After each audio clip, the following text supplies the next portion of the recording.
Maxfind are back with their famous Max series of electric skateboards, offering maximum features at the minimum possible price. Is the Max5 Pro fun to ride? Let's inspect!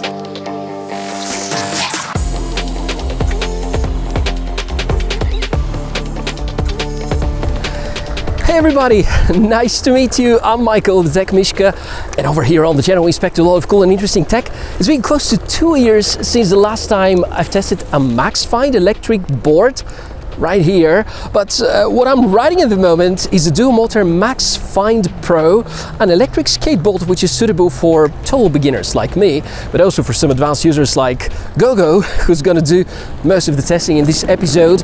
And it's time to find out all the strong and weak sides about this electric board, so let's dive into it. You know, let me start with the best news. The price of the new model is $499, $150 less than the older generation. If performance is right, this is certainly great news. There are some good alternatives by Wowgo, Meepo, X-Way and so on, but here we want to focus on the Max5 Pro and figure out whether it is convincing enough. I'm with mixed feelings about the unboxing though. You get a basic cardboard wrap and the board is secured by strengthened bubble folio. In the end, it's the piece of tech inside that matters, and the fact that it has arrived safe and sound is more than enough for me. The important safety precautions warnings at the start. Needless to remind you that you must be well equipped and protected during rides. I can recall how the famous YouTuber Potato Jet has broken his elbow a while ago. Design looks good over here. We notice certain similarities with the last generation. The electronics at the bottom seems to be well integrated. There's a box with accessories, a user guide to kickstart the training process. There even is some guidance how you can begin skating even if you have zero experience with such kind of sport. There's a tool to control the stability and maneuverability, a charger, a remote, and that's what matters from the contents of this box. The tech highlights are rather impressive, ranges between 25 and 35 kilometers. Top speed goes up to 38 kilometers per hour, achievable thanks to the two 650-watt motors. You can climb hills up to 30 degrees. There's cruise control, Hobby Wing ESCs, a Samsung-made 158-watt-hour battery, 90mm 78A wheels, glass fiber deck, IPX5 waterproof rating, and weight is just below 8 kilograms. So it's lightweight, it's well built, hopefully durable, very fun to ride, and it's rainproof on top of that. I think the specifications sound quite alright, and of course there are a few areas which we better discuss, like for instance the battery, which seems to have the same capacity and connector as the Max4 Pro. However, this time, as you can notice, it's unfortunately not hot swappable, but I guess you can order some spares, and as soon as it starts to degrade, you can remove the cover and you can replace it. Speaking of this deck cover, it's finally fabric friendly, very good choice of the material. I like it much better than what it used to be with the previous generation. As for the wheels, the stock feel a bit sturdy and you can easily upgrade to CloudWheels, as you can see those already are, even orderable from Maxfind's official website, and they would improve the comfort quite a lot. And speaking of comfort, we should do more riding in order to figure out how this actually performs. Accelerating feels good. Having 1300 watts in total means decent performance, but keep in mind that this is a slight downgrade as compared to the Moto 4 Pro. The good news is that you're likely going to conquer almost the same grade of inclines, meaning that it's perfectly usable for hilly areas as long as the infrastructure allows it. Please make sure to be properly equipped for that purpose.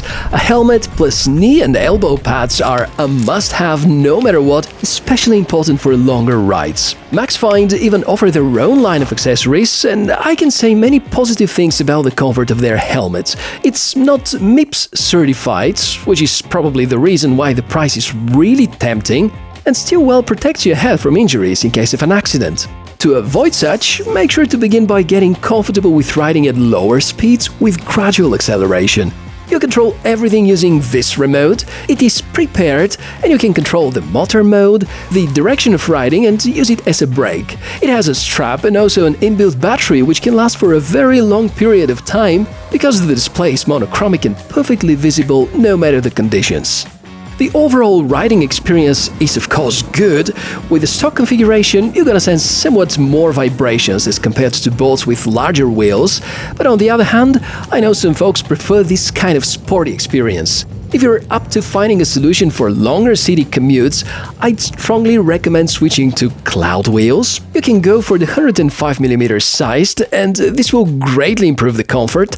These donuts have an exclusive patented DFC damping technology, which can filter most of the vibrations compared to the traditional PU wheels. And they certainly look cooler, plus better stability if it's rainy outside and slippery. The Max5 Pro is IPX5 water resistant, which means that it is splash proof and rain shouldn't be a problem, at least not for the electronics. Concerning the wheels, still if budget is your priority, then the stock 90mm 78A are just fine as well.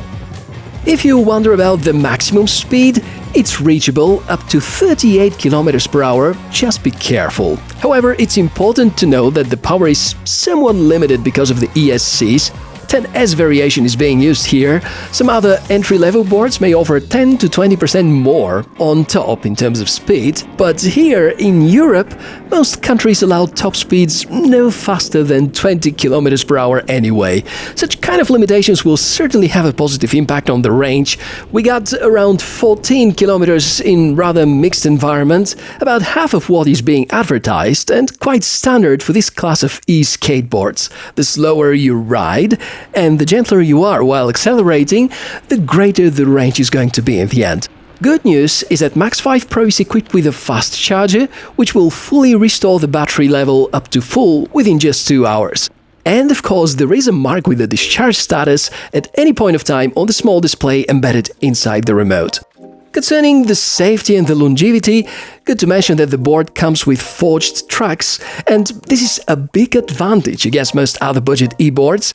These are a lot more durable. They have been pretty tight at the start, so if you prefer to optimize the carving experience, take your time and properly adjust them.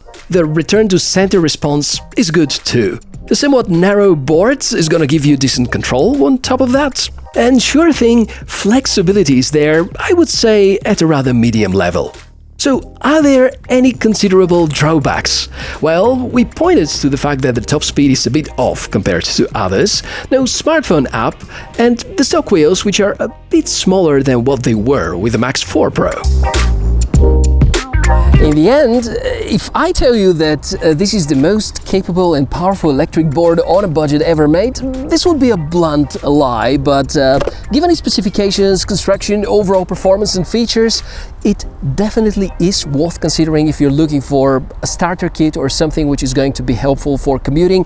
Furthermore, the forged tracks over here are certainly a very serious competitive advantage against the closest competitors. So I think the Maxfind Max5 Pro is definitely worth recommending, and if you are up to covering longer distances for commuting, I would recommend going to the Max5 Pro, the Max edition with a larger battery. So that's my take on the current 5 Pro series. Thank you very much for watching this episode. You know that in case of questions or in case you want to share whatever you think about this electric board, we can catch up in the comment section below the video. As usual, more information about the product, way to order it with a discount, and of course some ways to support the channel are listed in the video description area. I'm Michael, wish you a great day, ride safely with protective gear, and see you very, very soon. Bye.